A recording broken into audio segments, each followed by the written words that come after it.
Thor का ruin king Thor बनने से लेकर स्टीव वर्सेस डूम का सेटअप तो आप लोग अभी तक समझ ही गए होंगे, लेकिन एक ऐसा कैरेक्टर भी है जो कि अगले मल्टीवर्स से आया है इस यूनिवर्स में, यानी कि अभी जो प्रेजेंट मल्टीवर्स चल रहा है उसमें, ताकि वो एवेंजर्स की मदद कर सके। और इसके बारे में किसी को भनक तक नहीं लगी। और देखा जाए तो ये जरूरी भी है, क्योंकि एंड गेम के बाद कोई मार्वल का ऐसा ट्रिनिटी फॉर्म हुआ ही नहीं है जिस पर मार्वल अपना दांव खेल सके। अगर स्पाइडरमैन को आगे रखेंगे तो भाई सोनी ज्यादा इन्वॉल्व होगा, इसलिए उन्होंने सारा दाव अपने उन कैरेक्टर्स पे रखा है जिनको उन लोगों ने 2019 से पहले इंट्रोड्यूस किया था। इसीलिए आपको सिर्फ सैंक्ची ही दिखेगा फेज 4 और फेज 5 के अंदर से, वो भी यहाँ पर इसलिए इन्वॉल्व है क्योंकि उसके पास 10 रिंग्स थे जो कि पूरा गेम बदल सकता था। तो एक एक करके इस पर बात करते हैं, साथ ही जानते हैं कि वो मिस्ट्री कैरेक्टर कौन है जो सब कुछ बदल के रख सकता है। शुरुआत करते हैं थॉर से, क्योंकि इसका स्टोरी सबसे धांसू होने वाला है डूम्सडे में। देखो भाई, थॉर एक एरोगेंट वॉरियर से सेल्फलेस वॉरियर बना था थॉर 1 मूवी के अंदर। थॉर 2 में उसको समझ में आया कि राजा होना क्या होता है, एंड थर्ड पार्ट में उसने राजा का कर्तव्य निभाया। बाकी एवेंजर्स मूवी में अगर तुम उसका रोल देखो तो वो दो ही कैटेगरी में फिट होते हैं, पहला एक बिग हिटर का, दूसरा पजल का वो हिस्सा ढूंढ के लाना जिसके बारे में बाकी एवेंजर्स को कोई आइडिया ही नहीं था। जैसे कि एज ऑफ अल्ट्रॉन में ही उसने पता लगा लिया था कि कोई है जो इन्फिनिटी स्टोन्स के पीछे है और उनको कलेक्ट कर रहा है। वहीं इन्फिनिटी वॉर में थैनोस से लड़ने के लिए वो पावर अप करता है अपने एक वेपन को। अब ये चीज तो साफ है कि एज अ कैरेक्टर थॉर का आर्क एमसीयू में ऑलमोस्ट कंप्लीट हो गया है, लेकिन उसका एक आर्क अभी भी बाकी है जो कि है मैजिशियन का। जिनको नहीं पता मैं बता दूं कि मेल कैरेक्टर आर्क में किंग, वॉरियर, लवर और मैजिशियन के आर्क होते हैं। यहाँ थॉर मैजिशियन छोड़ के सब बन चुका है। एंड गेस व्हाट,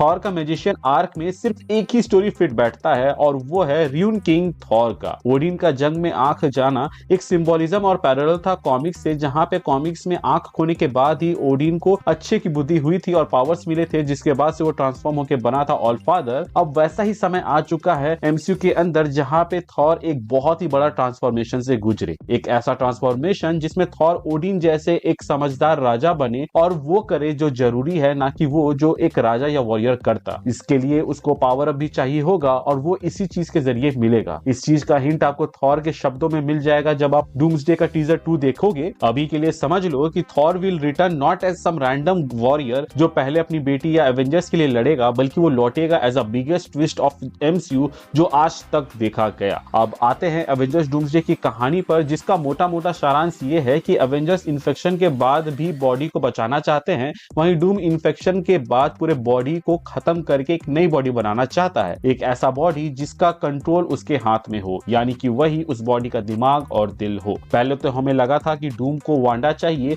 पर अब मुझे लगता है कि उसको सिर्फ बच्चे ही चाहिए। सोच कर देखो, सारे एवेंजर्स के बच्चे में कुछ ना कुछ स्पेशल तो है।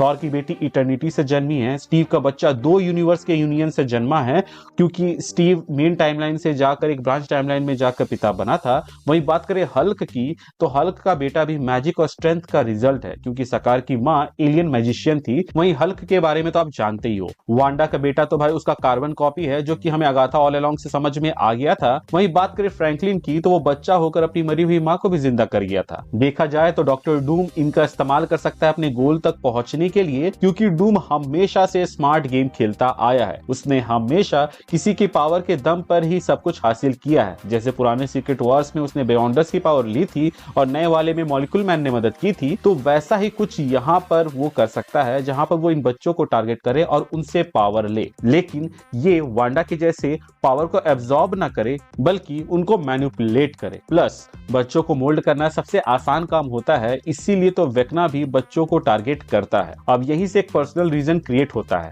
आई नो अब आप बोलोगे कि एक्समैन के साइड से तो कोई बच्चा है ही नहीं, तो मेरे भाई याद करो वो र्यूमर जो कि काफी समय से चलते आ रहा है, और वो ये है कि सेडी सिंह एक म्यूटेंट है, और वो भी और कोई नहीं बल्कि जीन ग्रे, जो कि कोई सेंस नहीं बना रहा था। पर अब खबर ऐसी आ रही है कि वो जीन ग्रे नहीं बल्कि साइक्लोप्स और जीन की बेटी रेचल समर है, जिसके पास जीन के पावर्स के साथ साथ फिनिक्स फोर्स भी है। अब ये चीज इसलिए सेंस बनाती है क्योंकि हमें पता है कि सीक्रेट वॉर्स के बाद एमसीयू का अर्थ के अंदर हम लोग म्यूटेंट्स, फैंटास्टिक फोर और एवेंजर्स सबको एक साथ देखेंगे। तो चांसेस है कि रेचल समर्स उस न्यू वर्ल्ड से आई है जो कि सीक्रेट वॉर्स के बाद बना हो, और वो इस टाइमलाइन में मदद करने आई है या फिर वो पावर ग्लिच की वजह से यहाँ पहुंच गई। अब आपको अगर याद हो तो डेज ऑफ फ्यूचर पास्ट के अंदर हमें दिखाया गया था कि किटी प्राइड वुल्वरीन के कॉन्शियसनेस को पास्ट में भेजती है, पर असल में अगर आप कॉमिक्स पढ़ोगे तो ये पावर असल में रेचल की रहती है और ये काम असल में रेचल करती है। और जब रेचल को फीनिक्स फोर्स मिलती है तो वो इतनी पावरफुल हो जाती है कि वो टाइम ट्रेवल भी कर सकती थी। अब ये चीज इसलिए भी जरूरी है क्योंकि मार्वल कॉमिक्स के अंदर फीनिक्स फोर्स कॉस्मिक ऑर्डर का पार्ट है जहां वो होस्ट चुनती है जो कि यूजुअली जीन ग्रे होती है। रेचल का यहाँ आना हल्क को डूम्सडे से साइड करता है क्योंकि हल्क की जरूरत डूम्सडे में नहीं है, इसीलिए हल्क से जुड़ी कोई भी खबर आपको सुनने में नहीं मिली है अभी तक एवेंजर्स डूम्सडे के अंदर से। वैसे भी अचानक से एमसीयू में म्यूटेंट्स का आना कोई सेंस नहीं बनाएगा। वैसे डेडपूल 2 तो आप लोगों को याद होगा ही, जिसके अंदर केबल आया था। वो जो केबल था ना, वो रेचल का भाई ही था। वो टाइम ट्रेवल अपने टाइम टेक वाली टेक्नोलॉजी की मदद से करता है। वहीं रेचल की बात करें तो वो फिनिक्स फोर्स की मदद से टाइम ट्रेवल कर सकती है। इसके अलावा वो हमें डूम्सडे और सीक्रेट वॉर्स में दोबारा से दिख भी सकती है। अब ऐसा नहीं है कि सिर्फ रेचल ही सीक्रेट वॉर्स के बाद वाली दुनिया से आई है, बल्कि ये बुढ़ा स्टीव भी उस नए दुनिया से होगा।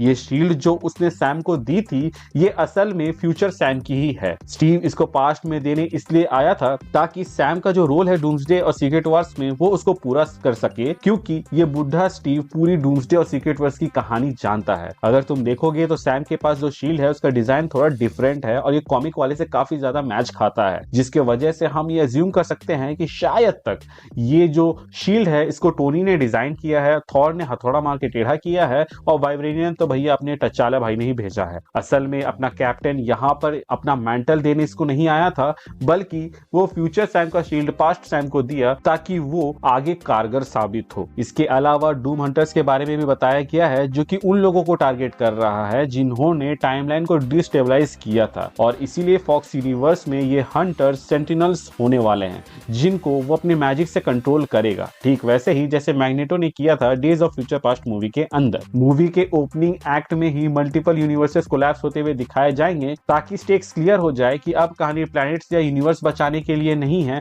बल्कि अब बात आ चुकी है मल्टीवर्स की। मैग्नेटो एक म्यूटेंट यूटोपिया को रूल करता है जो कि जेनोसा से इंस्पायर्ड है। वहीं रॉयल फैमिली स्ट्रक्चर में वो क्विकसिल्वर, पोलैरिस और स्कारलेट विच के वेरिएंट के साथ रह रहा है।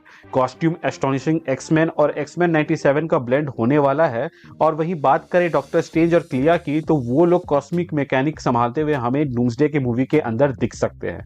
Deadpool as usual comic relief के साथ आएगा जहां मेटा कमेंट्री हमें मिलेगी, साथ ही वो एंकर विंग्स के कॉन्सेप्ट को भी एक्सप्लेन करेगा। यंग एवेंजर्स अभी बिखरे हुए हैं, लेकिन चांसेस है कि वो हमें एकजुट होते हुए दिखे। थंडरबोल्ट्स का रोल थोड़ा सा ग्रे है, जो कि डूम या फिर गवर्नमेंट के साथ काम करते हुए दिख सकते हैं। यहाँ पर एक चीज जो काफी ज्यादा क्लियर है वो ये है कि यहाँ पे जो इन्फिनिटी वॉर का स्ट्रक्चर है उसको ही फॉलो किया जाएगा, क्योंकि यहाँ कोई एक एवेंजर्स की टीम नहीं होने वाली। हीरोज अलग अलग लोकेशंस पर अलग अलग टीम के साथ दिखेंगे। अगर हम एंड पिक्चर की बात करें तो ये काफी ज्यादा क्लियर हो जाता है कि एवेंजर्स डूम्सडे एक नॉर्मल सुपर हीरो मूवी नहीं होने वाली, बल्कि ये एंड गेम का थीमेटिक कंटिन्यूएशन है और सीक्रेट वॉर्स का फाउंडेशन। अब जो मैंने बताया है ये सारे थ्योरीज है, तो इसके सच होने के चांसेस उतने ही हैं जितने गलत होने के। तो इसको एकदम पत्थर की लकीर मान के मत चलना और फिर बाद में कंप्लेन मत करना कि अरे भाई तुमने तो गलत बताया था। मैंने बस वही बताया जो कि मुझे होते हुए दिख सकता था अपने एक्सपीरियंस बेसिस पे। सो गाइस, आज के लिए बस इतना ही। कैसी लगी आपको आज की हमारी ये वीडियो, आप हमें कमेंट सेक्शन में जरूर बताइएगा। मिलते हैं एक नई वीडियो में नए टॉपिक के साथ। तब